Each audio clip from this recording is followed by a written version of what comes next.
Overnight oats মিল, মানে সারা রাত ফ্রিজে রেখে সকালবেলা প্রায় আমি এটা খাই। খুবই পছন্দের একটা মিল। আমার ক্ষুধা লাগলে এই খাবারটা কিন্তু আমি প্রায় খেয়ে থাকি। 2-3 চামচ টক দই দিলাম। একটা অনলাইন পেজ দেশীয় দই থেকে এটা নেওয়া, খুব ভালো মানের টক দই ওনাদের।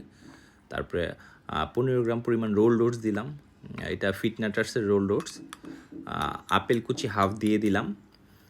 তারপরে সাদা তিল দিব, চিয়া সিড অল্প অল্প দিয়ে দিব। এগুলো কিন্তু খুবই হেলদি স্বাস্থ্যের জন্য, অবশ্যই খাওয়ার ট্রাই করবেন।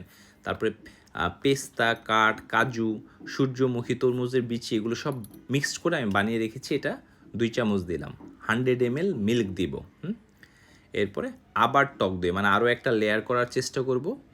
তারপরে আবারও 15 গ্রাম পরিমাণ রোলড ওটস এবং এর মধ্যে একটু লবণ দিয়ে আবারও আপেল দিয়ে দেবো, বাকি আপেলটাটুকু যেটা ছিল। আবারও সেম প্রক্রিয়া, চিয়া সিড, সাদা তিল এবং 2 চামচ পরিমাণ এই যে কাঠবাদাম, কাজু এবং পেস্তার গুঁড়ো, এগুলো একসাথে আবারও দিয়ে দিলাম উপরে।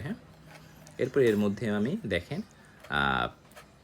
খেজুর দিলাম, কিশমিশ দিয়ে দেবো এবং আবারও 100 ml মিল্ক এর মধ্যে দিয়ে দেবো। খুব সুন্দর দুইটা লেয়ার হবে।